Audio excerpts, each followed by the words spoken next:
रहे हैं इन डार्क राजकुमार के साथ। दोस्तों, अगर आप मुझसे बात करना चाहते हैं या अपनी स्टोरी सुनाना चाहते हैं तो आप सभी मुझसे मिल सकते हैं हमारे N33 ब्लॉग यूट्यूब चैनल पर, जहां मैं आपकी स्टोरीज के साथ साथ आपके सवालों और कमेंट्स का भी रिप्लाई दूंगा। तो जल्दी से सब्सक्राइब करिए, लिंक नीचे डिस्क्रिप्शन बॉक्स में दिया गया है। तो चलिए बढ़ते हैं आज की कहानी की ओर।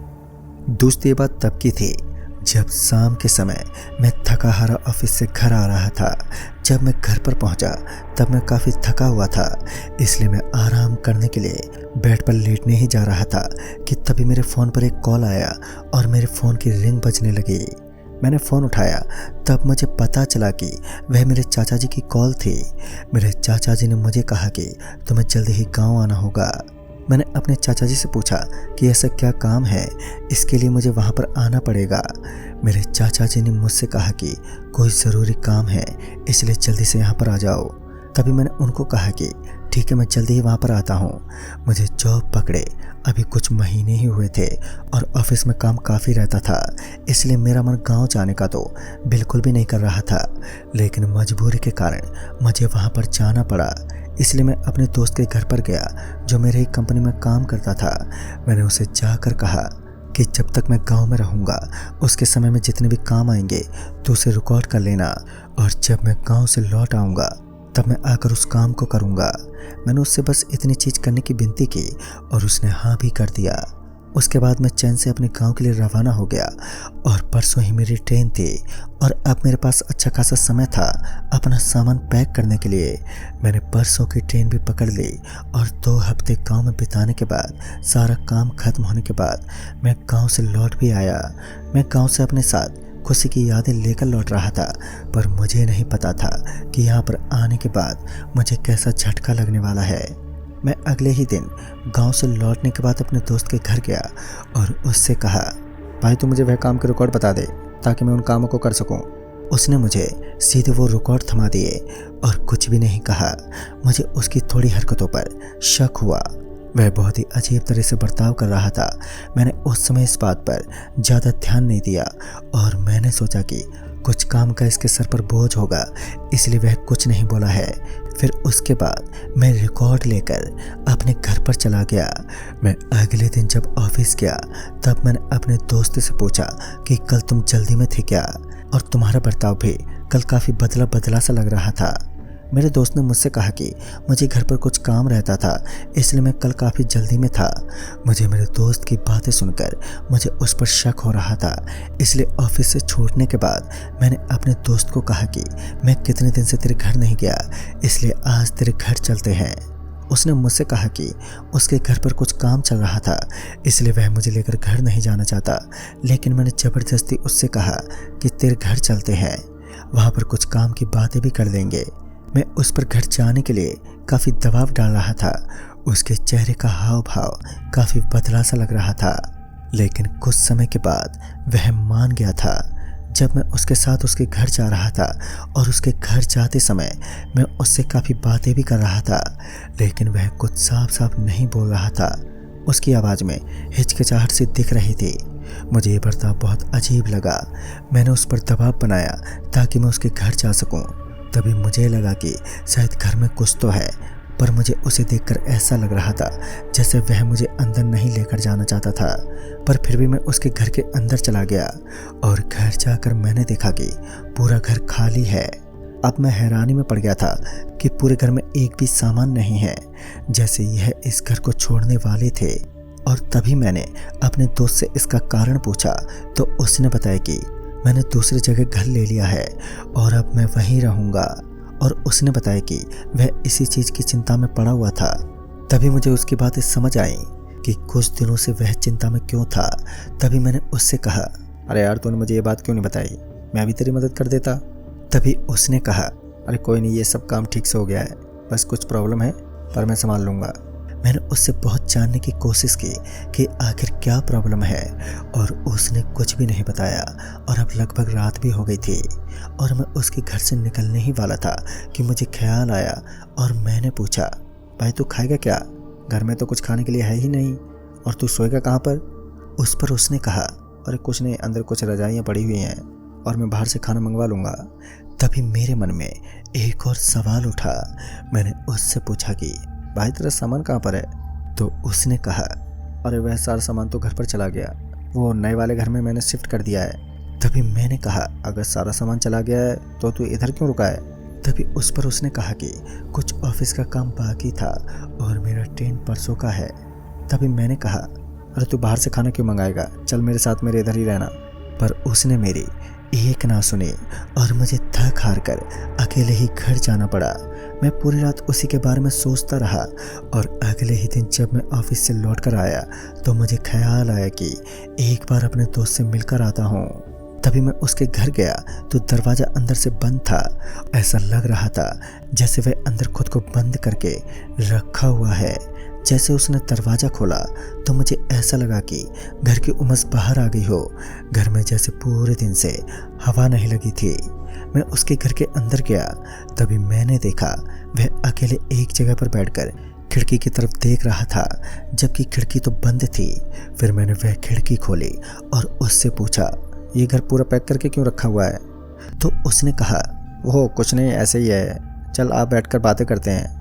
तभी जब हम बातें कर रहे थे अचानक से मुझे एक अजीब सी आवाज़ सुनाई दी जो उसके किचन से आ रही थी। ऐसा लग रहा था जैसे कोई किचन में काम कर रहा था। धीरे धीरे ये आवाज़ बढ़ती ही जा रही थी। एक समय तो ऐसा आ गया जब मुझे लग रहा था यहाँ किचन के अंदर कोई बैठकर काम कर रहा है, पर मेरे दोस्त के चेहरे पर कोई हाव भाव प्रकट नहीं हो रहा था। ऐसा लग रहा था जैसे उसे आवाज़ सुनाई ना दी हो। उसे सच में आवाज़ ही नहीं आ रही थी या वह ऐसा बर्ताव कर रहा था जैसे उसे सुनाई नहीं दे रहा हो। तभी मैंने उससे कहा, क्या तुझे कोई आवाज़ सुनाई नहीं दे रही है? उस पर उसने जवाब दिया, नहीं तो तुझे कौन सी आवाज़ सुनाई दे रही है? तभी मैंने कहा, अरे तेरे किचन से इतनी आवाज़ आ रही है जैसे कोई किचन में काम कर रहा है, तुझे आवाज़ सुनाई नहीं दे रही? उसने कहा, अरे कहाँ आवाज़ आ रही है भाई, रुक मैं देख कर आता हूँ। वह किचन में गया और मैं भी उसके पीछे आया और सच में किचन में कोई नहीं था। यहाँ तक कि जिन बर्तनों की आवाज़ आ रही थी वह भी वहाँ पर मौजूद नहीं थे। मैं ये सब चीज़ें देखकर हल्का सा डर गया था। मुझे ऐसा लग रहा था जैसे कुछ अजीब सा मेरे साथ हो रहा है, पर एक समय मुझे ऐसा लगा जैसे ये मेरा वहम भी हो सकता है। फिर मैंने इस बात पर इतना गौर नहीं किया और शायद यही मेरी आगे चलकर सबसे बड़ी गलती बनने वाली थी। उसने बहुत कन्विंस किया कि मैं रात को उसके घर पर ही रुक जाऊं और आखिरकार मुझे रुकना ही पड़ा। मेरा उधर रुकने का कोई भी प्लान नहीं था, पर ना जाने कैसे मैंने हाँ कर दिया। मेरा मन नहीं कर रहा था वहाँ पर रुकने के लिए, पर मैं इसी संकोच में था कि मैंने अपने दोस्त को हाँ कैसे कह दी। मुझे ऐसा लग रहा था जैसे उस समय मुझे खुद पर कंट्रोल ही नहीं था। रात को उसने बाहर से खाना लाया और हम दोनों ने खाना खाने के बाद कुछ समय बातें की और फिर हम सोने चले गए। ज़मीन पर लेटते ही मेरी आंखें लग गईं और मैं गहरी नींद में सो गया। मुझे आज भी याद है कि लगभग रात के 2:30 बजे के करीब मेरी अचानक से नींद खुल गई थी। मुझे ऐसा लगा जैसे कोई घर में तेज़ी से चल रहा है। मैंने अपनी आंखें खोली और फिर मैंने देखा कि मेरा दोस्त वहाँ पर सोया नहीं था। ये सब देखकर मैं अपनी जगह से उठ गया और मैंने देखा मेरा दोस्त घर से बाहर जा रहा था। तभी मैंने सोचा इतनी रात को कोई बाहर क्यों जाएगा। तब लगभग 3 बजने वाले थे और मैं भी अपने दोस्त के पीछे घर से बाहर निकला। मैं चलते उसके पीछे जा रहा था जैसे ही उसने घर के दरवाजे को पार किया और कुछ ही दूरी पर गया और तभी मैं उसके पीछे जाने लगा। पीछे जाते हुए मैं उसको आवाज़ भी लगा रहा था, पर उसको मेरी बात ही सुनाई नहीं दे रही थी। तभी पीछे से मुझे मेरे दोस्त की आवाज़ आई और उसने कहा, अरे कहाँ जा रहा है इतनी रात को? ये सब सुनते ही मानो मेरा खून ठंडा पड़ गया, क्योंकि अभी मैंने सामने ही मेरे दोस्त को देखा था और कुछ ही समय बाद मेरे पीछे से मुझे आवाज़ लगा रहा था। मेरे दिमाग में उसी पर सवालों की बाढ़ सी आ गई थी। मैंने मेरे दोस्त से कहा कि तू तो अभी घर से बाहर निकला था और यहाँ पर कैसे आ गया? तभी उसने कहा, अरे कैसा मजाक कर रहा है यार, मैं तो तब से घर में ही था। अब मुझे मेरे कानों पर विश्वास ही नहीं हो रहा था, क्योंकि अभी कुछ ही समय पहले तो मैंने तुझे घर से बाहर जाते हुए देखा था। तभी उसने कहा, अरे वापस आ जा घर में, इतनी रात को मैं बाहर क्या करूँगा? उसके बाद मैं फिर से घर में जाकर लेट गया, पर मुझे नींद ही नहीं आ रही थी। मैं काफ़ी समय तक तो इसी चीज़ पर सोचता रहा कि यह मेरा भ्रम था या सच में कोई घर से बाहर गया था। मेरी ऐसी हालत देखकर मेरे दोस्त ने कहा, अरे क्या सोच रहा है, शायद वह तेरा कोई बुरा सपना होगा, कभी कभी ऐसा हो जाता है। उसके बाद मैंने मान लिया कि यह मेरा भ्रम होगा और फिर कुछ ही समय के बाद मुझे फिर से नींद लग गई। सुबह लगभग 6 बजे के करीब मेरी नींद खुल गई। 6:30 बजे तक मैं उसके घर से निकल गया था क्योंकि मुझे ऑफिस के लिए भी जाना था। उसके घर से निकलते ही बस अगले ही सेकंड मेरे दोस्त का कॉल आया जो उसी का था। उसका फ़ोन उठाते ही मैंने कहा, अरे अब क्या जान लेकर मानेगा भाई, अभी तो तेरे घर से ही आया हूँ, और भी कुछ काम है क्या? उस पर उसने हैरानी में चौंकते हुए कहा कि तुझे कैसे मेरे नए घर के बारे में मालूम पड़ा? मैं थोड़ा असमंजस में पड़कर उसका उत्तर दिया, कौन सा नया घर? तू पुराने घर में ही है ना, तू आज उस नए घर में जाएगा ना? उस पर उसने कहा, अरे भाई मैं तो अपने नए घर में 2 हफ्ते पहले ही शिफ्ट हो चुका हूँ और मैं इसके बारे में बस बताने ही वाला था तेरे को। तो मैंने कहा, तू मजाक कर रहा है ना भाई, तू अभी तो मेरे साथ तेरे पुराने घर में था। तभी उसने कहा, अरे नहीं भाई मैं मजाक क्यों करूँगा, मेरा पुराना घर तो बंद है। मैंने तभी वह फ़ोन काटा और भागते उस घर के पास गया और जैसे ही मैं घर के पास पहुंचा तो हैरानी के मारे मानो मेरी आंखें फटी की फटी रह गईं। तभी मैंने देखा घर पर ताला लगा हुआ था और कोई भी घर पर नहीं था। मैंने खिड़की से खोलकर घर को एक बार देखना चाहा और मैंने देखा कि घर के अंदर एक भी सामान नहीं है, पर घर को अंदर से देखकर ऐसा लग रहा था जैसे काफ़ी समय से घर बंद हो। अब मुझे अपने दोस्त की बातों पर विश्वास हो रहा था। मैं सोचने लगा कि 2 दिन से मैं जिस आदमी से मिल रहा था वह मेरा दोस्त नहीं था तो था कौन? कैसे उसने एक बंद घर को खोल लिया? और अब ऐसे ही अनगिनत सवाल मेरे दिमाग में आने लगे थे। अब मैं काफ़ी डरने लगा था क्योंकि ऐसी अजीब अजीब सी घटनाएं मैंने उस घर में देखी थी। लगभग संभव था कि वह किसी प्रेत की घटना थी। तभी मैंने एक बार पीछे मुड़कर उस घर की तरफ देखा और फिर जो मैंने देखा मुझे उस पर विश्वास ही नहीं हो रहा था। वही आदमी जिसे मैं अभी तक अपना दोस्त समझ रहा था वह उस घर के अंदर से खिड़की के जरिए मेरी तरफ देख रहा था। उसके चेहरे पर अजीब सी एक हंसी थी और अचानक से ही एक ही झटके में वो वहाँ से गायब हो गया।